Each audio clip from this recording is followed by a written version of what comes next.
En fait, la peur qui est là peut être soit l'expression d'une sagesse, parce que dans certaines situations, on est quand même des êtres humains, on est incarné dans un corps qui est mortel, hein, donc ce corps peut mourir entre guillemets, hein, et on peut se blesser, on peut être maltraité, hein.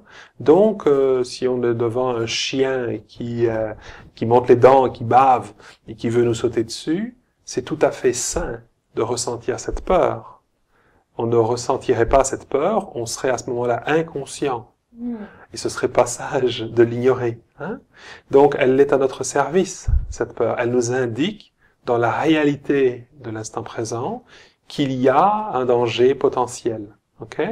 Au moins qu'il est en situation, mais si le danger n'est pas potentiel, qu'il est en situation qui a des enjeux pour moi. Et qu'il y a des enjeux pour moi, et ça m'invite ça attire mon attention. Ok? Donc ça, c'est une possibilité.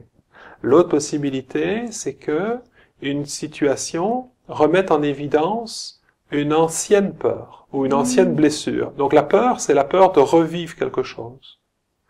Donc par exemple, je disais, s'il y a un chien qui est enragé devant moi, il pourrait me mordre ou il pourrait me sauter dessus ou que sais-je. Évidemment, il y a une peur, mais la plupart du temps, on vit dans notre vie, on fait face à des chiens enragés alors qu'il n'y en a pas. Ouais. Ok, parce que une situation ressemble ou nous fait penser ou nous remet en évidence une partie de nous qui a eu très peur et qui veut tellement pas revivre cela. Ok, donc dans les deux cas, c'est intéressant de l'écouter.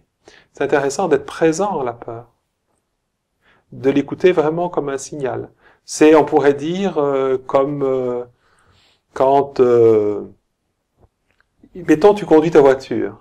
Et il y a un signal lumineux qui s'allume et qui dit il n'y a plus d'huile. Ton mental peut mettre ça en doute en disant peut-être que c'est juste la lumière qui fonctionne plus et que dans le fond il y a assez d'huile. Ou alors réellement il n'y a plus assez d'huile. Mais dans les deux cas, c'est intéressant de regarder et de vérifier. Parce que on peut aller vérifier et dire dans le fond, ben non, tu vois, ça s'est allumé, mais c'est une fausse alarme. Dans la réalité, si je regarde la situation, il n'y a rien d'alarmant, il n'y a pas de réel danger, mais j'ai pris le temps de vérifier. Ok, parce que ça s'est quand même allumé. Ok, mais il est possible aussi que effectivement il manque réellement d'huile. Ok, donc il est possible que ce soit le témoignage d'une situation réelle qui se vit dans l'instant présent, ou simplement quelque chose qui vient de s'allumer par peur qu'il se passe quelque chose, et dans la réalité il se passe rien. Alors, et quelle place elle a l'intuition? Parce que tu sais, l'intuition, elle est parfois très, dans le développement personnel et spiritualité, parfois on sait, non, j'ai l'intuition que quelque chose est finalement c'est fort. Mais comment distinguer ce qui est vrai et ce qui n'est pas? Alors, je dirais que c'est la même chose, hein. C'est d'abord d'écouter ce qui vient. Et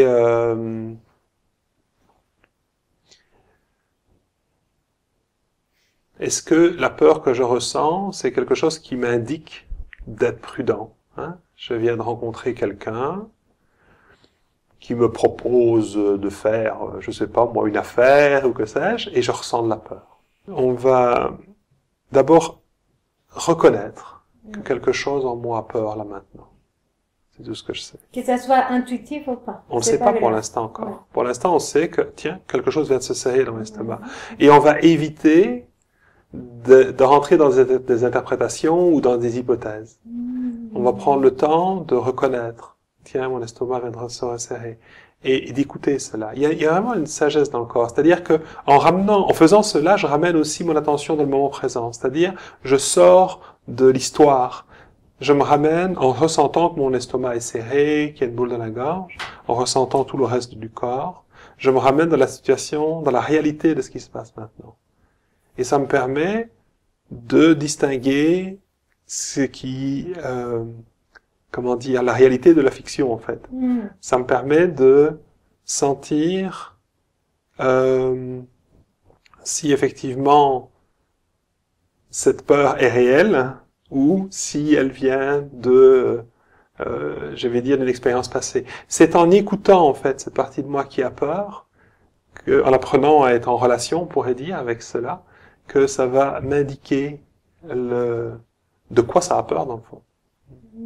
Et là, on va pouvoir voir si c'est vraiment, ça nous rappelle quelque chose, c'est quelque chose qu'on a déjà vécu plusieurs fois, et encore une fois, c'est là. Donc, c'est en apprenant à l'écouter qu'on va pouvoir faire la distinction. Il n'y a pas une règle générale en disant, bon, c'est en général, quand on écoute une peur et que c'est une sagesse, le fait de l'avoir reconnue, alors on devient en paix. On devient en paix parce que c'est à notre service. Et on va choisir de sortir de là, de dire, ok, je ne fais pas affaire avec, voilà, mettons.